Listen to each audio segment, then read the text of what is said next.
पहलगाम हमले के बाद भारत पाकिस्तान की सीमा के ऊपर तनाव है और सीज फायर का उल्लंघन करते हुए पाकिस्तान की सेना की तरफ से यदा कदा गोलाबारी की जा रही है, तो दूसरी तरफ सीमा के उस पार से पाकिस्तान की सेना गोलाबारी कर रही है। तो सीमा के अंदर से कांग्रेस और इंडी गठबंधन के नेता निरंतर बयानों की गोलाबारी भारत की सेना को लक्षित करने के लिए कर रहे हैं। अगर पाकिस्तान की सेना को लगता है कि उनके इन प्रयासों से भारत की सेना डिमोरलाइज हो सकती है, तो मुझे लगता है ठीक उसी भाव से इंडी गठबंधन और कांग्रेस के तमाम नेता अपने बयानों के गोले बरसाते हैं, जो भारत की सेना के मनोबल को कम करने के लिए लक्षित होते हैं। एक तरफ कांग्रेस और इंडी गठबंधन के नेता ये मुखौटा लगाकर कहते हैं कि वो सरकार के साथ हैं, और फिर उनके नेता बयानों की श्रृंखला एक के बाद एक वो देते रहते हैं जो भारत के विरुद्ध और भारत की सेना को मनोबल को गिराने वाली हो। यह बात मैं गंभीरता से कहता हूं और दुख के साथ कहता हूं कि यह कुछ वैसा ही है जैसे पाकिस्तान यहां पर गतिविधियां करता है और ऑफिशियली यह स्टैंड रखता है कि उसका उनसे कोई लेना देना नहीं है, वो तो शांति चाहता है। ठीक उसी प्रकार कांग्रेस और इंडी गठबंधन का ऑफिशियल स्टैंड रहता है कि हम सरकार के साथ हैं, और उनके नेता जो छोटे नेता नहीं हैं, मुख्यमंत्री सिद्धारमैया, पूर्व मुख्यमंत्री चन्नी जी और आज अजय राय प्रदेश अध्यक्ष कांग्रेस पार्टी, ये निरंतर ऐसे बयान देते रहते हैं। और ये वो पार्टी है जब खुद सत्ता में थी तो आतंकवादी घटनाओं के बाद भी एक भी वर्ष ऐसा नहीं था जब मनमोहन सिंह सरकार ने पाकिस्तान से द्विपक्षीय शांति वार्ता स्थगित की हो, और 11 वर्षों में मोदी जी की सरकार में एक भी वर्ष ऐसा नहीं है जब पाकिस्तान से औपचारिक द्विपक्षीय वार्ता की हो। ये अपने आप में प्रमाण है कि हमारी सोच और उनकी सोच में क्या अंतर है। मगर मुझे बहुत दुख और पीड़ा है कि कांग्रेस पार्टी जिस प्रकार के बयान दे रही है। अभी आपने देखा कि कांग्रेस पार्टी के उत्तर प्रदेश के अध्यक्ष अजय राय जी रफाल विमान के ऊपर खिलौना ऐसा दिखाते हुए, नींबू मिर्ची दिखाते हुए मजाक उड़ाने का प्रयास कर रहे हैं। मैं देश की जनता से कहना चाहता हूं कि कितने दुख की बात है कि मात्र एक दिन पहले इसी ईस्टर्न यूपी में गंगा एक्सप्रेस वे के ऊपर रफाल ने लैंडिंग की और उड़ान भरी। यानी यह सीधा संदेश था पाकिस्तान और हमारे देश के दुश्मनों को, और उसी क्षेत्र में उसी गंगा के किनारे बैठकर कांग्रेस पार्टी का प्रदेश अध्यक्ष उसी रफाल विमान का मजाक उड़ा रहा है। इससे साफ हो जाता है कि कांग्रेस की मानसिकता क्या है। और यह भी मैं कहना चाहता हूं, हां सच है कि भारत के तमाम क्षेत्रों में एक मान्यता है कि नींबू मिर्ची बुरी नजर से बचाती है, परंतु आज भारत की सेना को पाकिस्तान की बुरी नजर से बचने की जरूरत नहीं है, क्योंकि पाकिस्तान की सेना भारत की सेना को डरी नजर से देख रही है, और ये इंडी गठबंधन और कांग्रेस वाले बुरी नजर से देख रहे हैं। तो आज वास्तविकता में ईमानदारी से कहें तो भारत की सेना को हमारे इन विपक्षी दलों के, कांग्रेस और इंडी गठबंधन के दलों की बुरी नजर से बचने की जरूरत महसूस हो रही है।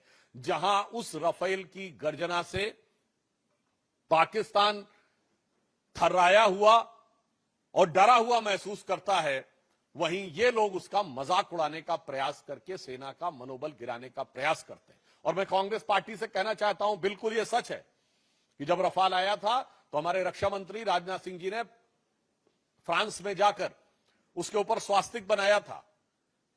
शायद इनको पता नहीं है, भारत की सेना में बाकायदा धार्मिक शिक्षक नियुक्त होते हैं। जब सैनिक युद्ध करने के लिए जाते हैं तो उनकी धार्मिक भावनाओं के अनुरूप जो वह परंपरा चाहे, जो वो रिचुअल चाहे, और उन धार्मिक भावनाओं के अनुरूप उनकी पूरी व्यवस्था की जाती है। मैं कांग्रेस पार्टी से पूछना चाहता हूं, इसमें किस बात का मजाक उड़ा रहे हैं? हिंदू धार्मिक आस्थाओं का मजाक उड़ा रहे हैं कि चूंकि राफेल के ऊपर स्वास्तिक बनाया गया था। उधर पाकिस्तान की सेना कलमा पढ़ने की बात करती है और ये लोग हिंदू धार्मिक भावनाओं का मजाक उड़ाते हैं। इन्हें पता होना चाहिए कि भारत की सेना की जो तमाम रेजिमेंटें हैं उनके युद्ध उद्घोषी पूर्ण रूप से धार्मिक भावना के ऊपर आधारित है। गलवान में जो हमारे सैनिक बलिदान हुए थे, बिहार रेजिमेंट का युद्ध उद्घोष है बजरंग बली की जय। गोरखा रेजिमेंट का युद्ध उद्घोष है आयोरी गोरखाली जय महाकाली। राजपूत रेजिमेंट का युद्ध उद्घोष है राजा रामचंद्र की जय। मैं पूछना चाहता हूं, आज मैं फिर यह बात गंभीरता से कह रहा हूं, आप सब ने फिफ्थ कॉलमनिस्ट वर्ड सुना होगा। 1936 से 39 के बीच में जो स्पेनिश सिविल वॉर हुई थी, तो स्पेन में यह माना जा रहा था कि चार तरफ से दुश्मन की सेनाएं आगे बढ़ रही थी, परंतु उसमें एक फ्रेज यूज किया था। उन्होंने कहा था 4 columns are approaching from all the 4 sides, but there is a 5th column which is supporting those who are working against the interest of Spain at the time. आज कांग्रेस पार्टी और इंडी गठबंधन 5th columnist की तरह हो गया है कि अगर दुश्मन की सेनाएं बाहर से घात लगाकर बैठी हैं तो ये इसी प्रकार से उनका मनोबल बढ़ाने का काम कर रहे हैं। और ये बात मैं ऐसे ही नहीं कह रहा हूं, आप सब मीडिया से जुड़े हुए हैं। मैं आपसे पूछना चाहता हूं कि आपने पाकिस्तान के कितने नेताओं के बयान भारत की मीडिया में देखे हैं जो भारत के पक्ष में कोट किए जा रहे हो? एक भी नहीं। बिल्कुल मैं मानता हूं कि भारत की सेना पाकिस्तान की सेना से बहुत शक्तिशाली है। भारत की सरकार प्रधानमंत्री श्री नरेंद्र मोदी जी के नेतृत्व में दृढ़ निश्चय और संकल्प के साथ कटिबद्ध है, मगर एक मामले में पाकिस्तान हमसे मजबूत है। वो इस मामले में कि पाकिस्तान में एक भी नेता वहां की सेना का मनोबल गिराने के लिए कोई बयान नहीं दे रहा है। भारत में ऐसे बयानों की झड़ी लगी हुई है। पाकिस्तान के एक भी नेता का बयान भारत की मीडिया में हाईलाइट नहीं हो रहा है। दूसरी तरफ हमारे इंडी गठबंधन के तमाम नेताओं के बयान, वहां पर सिद्धारमैया जी का बयान, चन्नी जी का बयान, बाकायदा वहां की मीडिया में किस ढंग से बोले जा रहे हैं। वहां के राजनीतिक विश्लेषक वहां की टीवी डिबेटों में बैठकर भारत के राजनीतिक दलों का नाम लेकर, नेताओं का नाम लेकर यह शब्द प्रयोग कर रहे हैं कि सब लोग हिंदुस्तान में मोदी के साथ नहीं हैं। यहां तक शब्द प्रयोग किए गए, इसके वीडियो अवेलेबल हैं, राजनीतिक दलों का नाम लेकर कि ये लोग हमारे साथ हैं। और मैं विपक्ष दलों को भी बताना चाहता हूं कि विपक्ष में आचरण कैसे किया जाता है, यह उन्हें ध्यान रखना चाहिए। 2010 या 11 या 12 की बात है जब पाकिस्तान के तत्कालीन प्रधानमंत्री नवाज शरीफ ने हमारे तत्कालीन प्रधानमंत्री स्वर्गीय मनमोहन सिंह जी के लिए आपत्तिजनक शब्दों का प्रयोग किया था। देहाती औरत और जाने किस किस संदर्भ में बोला था। उस समय हमारे वर्तमान प्रधानमंत्री और उस समय गुजरात के मुख्यमंत्री नरेंद्र मोदी जी ने दहाड़ कर कहा था कि कौन होता है पाकिस्तान हमारे 125 करोड़ भारतवासियों के प्रतिनिधि प्रधानमंत्री के बारे में टिप्पणी करने वाला। दूसरा मैं उदाहरण बताना चाहता हूं। 1995 में जिनेवा में पाकिस्तान संयुक्त राष्ट्र संघ में भारत के विरुद्ध प्रस्ताव ला रहा था और उस समय हमारे नेता प्रतिपक्ष अटल बिहारी वाजपेयी जी भारत के प्रतिनिधिमंडल का नेतृत्व करते हुए उस समय कांग्रेस की नरसिम्हा राव सरकार का समर्थन करते हुए वहां गए थे और उन्होंने पूरा क्रेडिट भी उस सरकार को दिया था। और ये मैं ऑन रिकॉर्ड कह रहा हूं, जाके कोई चेक कर सकता है। उस समय पाकिस्तान की प्रधानमंत्री बेनजीर भुट्टो थी। उन्होंने कहा था देखो ये कैसा देश है जहां का मुख्य विपक्षी दल का नेता प्रतिपक्ष सरकार का समर्थन करता है और एक हमारा देश है। यानी उस समय पाकिस्तान के लिए उन्होंने कहा था जो लोग सरकार का विरोध करते हो। और आज देखिए वही स्थिति हो गई। पाकिस्तान में पक्ष हो या प्रतिपक्ष दोनों सेना का समर्थन कर रहे हैं और हमारे यहां प्रतिपक्ष सेना का मनोबल गिराने का प्रयास कर रहा है। सर्जिकल स्ट्राइक का कभी प्रूफ मांग रहा है, कभी कह रहा है कि पुलवामा में क्या हुआ वगैरह वगैरह। तो मैं उनको भी फिर भी अगर उनको कोई सबूत की जरूरत है तो मैं प्रमाण के साथ केवल पाकिस्तान की नेशनल असेंबली में बोले गए पाकिस्तान के सांसदों और मंत्रियों के बयान कोट कर देना चाहता हूं। इमरान खान ने नेशनल असेंबली ऑफ पाकिस्तान में एज प्राइम मिनिस्टर कहा कि बालाकोट में जो इन्होंने किया था उससे ज्यादा खौफनाक कुछ करने की सोच रहे हैं। 4 साल पुरानी बात। फवाद चौधरी पाकिस्तान के मंत्री थे और उनका फ्लोर ऑफ द हाउस पर नेशनल असेंबली में दिया गया बयान है कि हमने पुलवामा तक घुस के मारा था। मुझे लगता है इसके बाद भी भारत के किसी दल को सबूत चाहिए तो उन्हें चुल्लू भर पानी में डूब मरना चाहिए, क्योंकि फ्लोर ऑफ द हाउस पे मंत्री का दिया गया बयान सरकार का आधिकारिक बयान होता है। और इसके बाद पाकिस्तान के एमपी ने उस समय के फॉरेन मिनिस्टर शाह महमूद कुरैशी साहब को कोट करते हुए कहा कि मैं बैठा हुआ था, शाह महमूद कुरैशी साहब यानी उस समय के फॉरेन मिनिस्टर बैठे थे, आर्मी चीफ आए और आर्मी चीफ के पांव कांप रहे थे। यह फ्लोर ऑफ द हाउस पे दिया गया बयान है। आर्मी चीफ के पांव कांप रहे थे, उन्होंने कहा खुदा का वास्ता है अभिनंदन को वापस कर दो वरना शाम तक इंडिया अटैक कर देगा। यह सदन के पटल पर इमरान खान का एज प्राइम मिनिस्टर दिया गया स्टेटमेंट है कि पिछले 73 सालों में, उस समय 73 साल हुए थे, ऐसी गवर्नमेंट नहीं आई जिसने पाकिस्तान के लिए इतनी मुसीबत क्रिएट की हो जितनी ये मोदी की सरकार आई है। जब सिद्धू गए थे तो उस समय रैली में बोला था इमरान खान ने एज प्राइम मिनिस्टर की जब तक आप लोगों की सरकार नहीं आएगी तब तक हालात नहीं सुधरेंगे। और यहां के मंत्री, पूर्व मंत्री रहे मणिशंकर अय्यर जी ने कहा था मोदी को हटाने के लिए आपकी सहायता की जरूरत है। और मैं एक और फैक्ट बोल देना चाहता हूं, सैफुद्दीन सोज साहब कांग्रेस पार्टी के अध्यक्ष रहे हैं जम्मू कश्मीर के।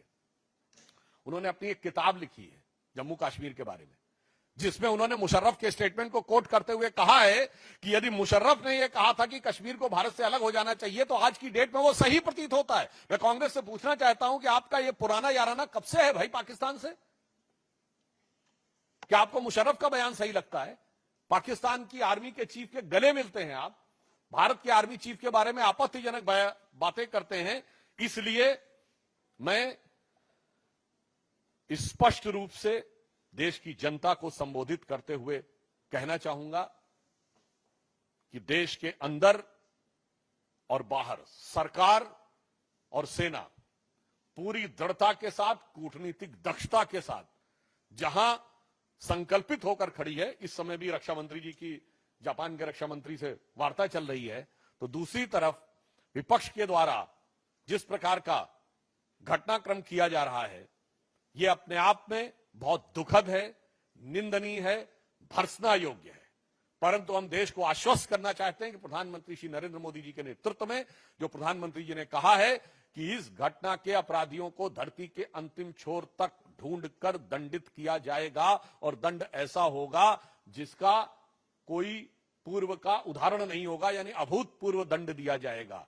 और ये वो लोग हैं जिन्होंने जीती हुई बाजी, जंग के मैदान पे जीती हुई सेना को कूटनीति के टेबल पर हारने पे मजबूर किया है। मैं कांग्रेस को याद दिलाना चाहता हूं, आप कहते हो कि हमारा वायुसेना का जो जहाज है वो खिलौने की तरह है।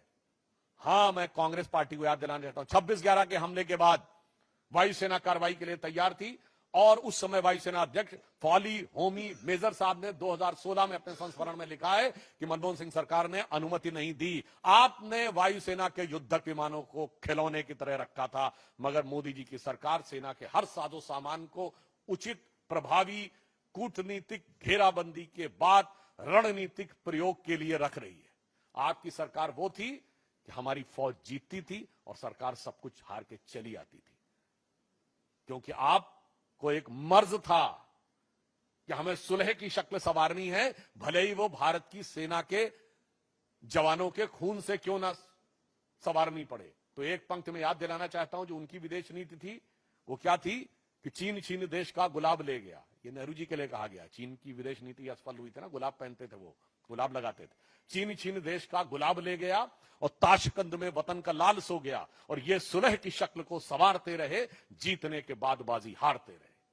मगर अब सरकार वो है जो जंग और कूटनीति के मैदान दोनों के ऊपर प्रभावी उत्तर देने के लिए तैयार और कृत संकल्पित खड़ी हुई है। फिर भी मैं कांग्रेस पार्टी से अनुरोध करूंगा कि कृपया इस संवेदनशील समय में सेना का मनोबल गिराने और राष्ट्र का मनोबल गिराने की हरकतों से बाज आए।